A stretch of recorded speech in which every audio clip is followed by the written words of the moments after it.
Recognized for your questions. Thank you, Mr. Chairman. Director Wray, you made a comment here in answer to the chairman's questioning that you were committed to working with this committee. You'll excuse me if I find those words ring incredibly hollow. I had to subpoena you as chairman of this committee.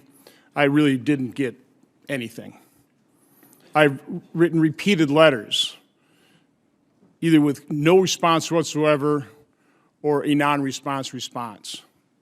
It's one of the reasons, and I'm very grateful to all the whistleblowers that are coming forward to various committees, to various members, people of integrity within your organizations, blowing the whistle on the corruption at some of the highest levels of the FBI. First question, do you commit publicly that the FBI will not retaliate against those whistleblowers?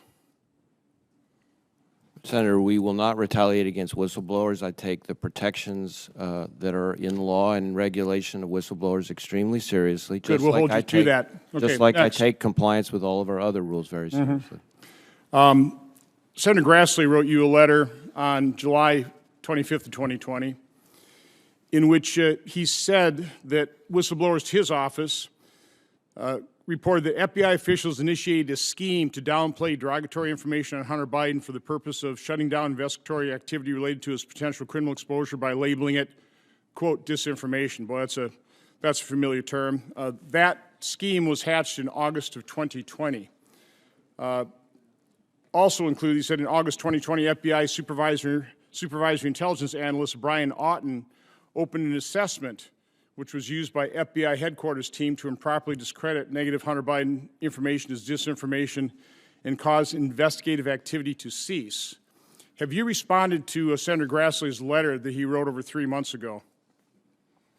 Senator, I know there have been a whole slew of letters. I believe we've responded to a number of them, but I'm sitting here right now. I can't tell you which ones we've responded to and which ones. Have you looked into those charges that there was a scheme hatched in August 2020 to downplay the derogatory information on Hunter Biden? Have you looked into that personally? We have, as we speak, a number of personnel matters that are underway, and for as reasons I'm sure you can appreciate, we can't discuss. Well, I know that's always your excuse. Matters. No, I got it. I understand how you remain above the law by using that excuse repeatedly.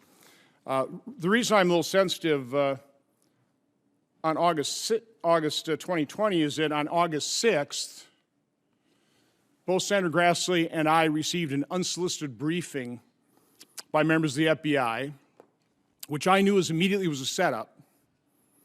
No new information whatsoever. I knew it was a setup, and I was correct because 9 months later, on May 1st, it was leaked to the Washington Post to smear me. I have written you publicly a number of times asking who directed that briefing. Are you prepared to tell me in public who directed that briefing now?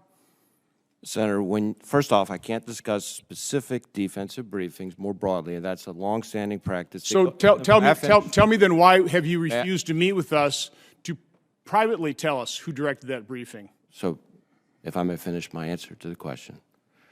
It's long-standing practice not to discuss specific defensive briefings. We have, as my understanding, responded in writing to a letter that you sent. I think it's bureaucratic gobbledygook is what that is. That's not a response. We offered in that letter to provide a senior executive of the FBI to walk through in detail our process. What your process is, but not specifically who directed a briefing that was used to smear me. Have you looked into the leaking of that briefing to the Washington Post? Have you investigated that? I'm not going to discuss specific investigations. As to the briefing question and who directs it, let me be very clear about this. When it comes to election-related defensive briefings, there is not a single person who makes that decision. That is an interagency process that was set up by the prior administration, signed off on by the former president, Office of the Director there are of National persons in that Intelligence. interagency, correct? So there would be persons. So we should know who those persons are. Why won't you tell us who directed that briefing, the persons then? I would refer you to the process that was put in place, and we can give you more information about the process if you would like. Have you read Senator Grassley's and my report on Hunter Biden's corruption? issued in September of 2020 and November of 2020. Have you read those reports? I have had a chance to look at it. Do you see any sign of Russian disinformation in those reports? That would be a hard question for me to answer. No, it's very easy. It's very easy. What I would say It's a very easy answer. There is no Russian disinformation. That report is completely clean of any interference of foreign influence, although we have been falsely accused, including by the chairman of this committee, of spreading Russian disinformation. Are you aware of the FBI having any involvement whatsoever in the October 19, 2020 public statement by 51 former intelligence officials? I'm not aware of any involvement by the FBI in what you're describing. The reason I ask is if it's true that in August of 2020, the FBI initiated a scheme to downplay derogatory information on Hunter Biden, it would seem like maybe part of that scheme would be to get intelligence officials to issue a letter that stated that the laptop had all the earmarks of a Russian information operation. That was totally false. We now know that the Hunter laptop is completely authentic.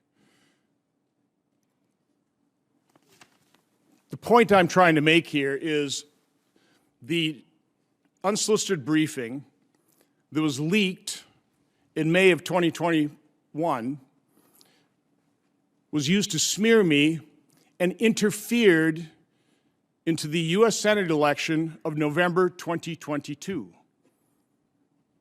One of the whistleblowers to my committee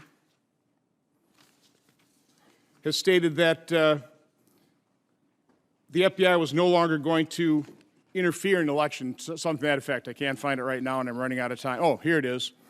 The FBI is, quote, not going to change the outcome of the election again. Well, the FBI certainly tried to by leaking, or somebody leaked that FBI briefing. Are you going to investigate that? Because that is the election interference. And let's face it, this letter by 51 intelligence officials, this interfered in the 2020 election to a far greater extent than anything Russia or China ever could have hoped to accomplish. You have to acknowledge that. It has to be investigated. I have no faith that you will do so. Thank you, Senator Johnson. Senator Hassan, you are recognized for your questions. Well, thank you, Chair Peters, and I want to thank you and Ranking Member Portman for holding this hearing today. Thank you to our witnesses for being here.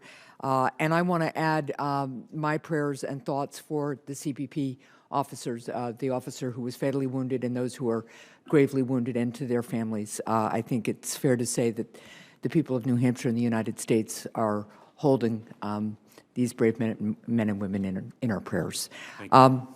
I also wanted to take the opportunity, although he has stepped out for a moment, just to thank Ranking Member Portman for his years of service and for his work on this committee and for the bipartisan work that he has led. And again, to all of the witnesses, but more importantly to the men and women you lead, thank you, to them, their families. The first priority of government is to ensure the safety and security of its citizens, and your work is really critical to that mission.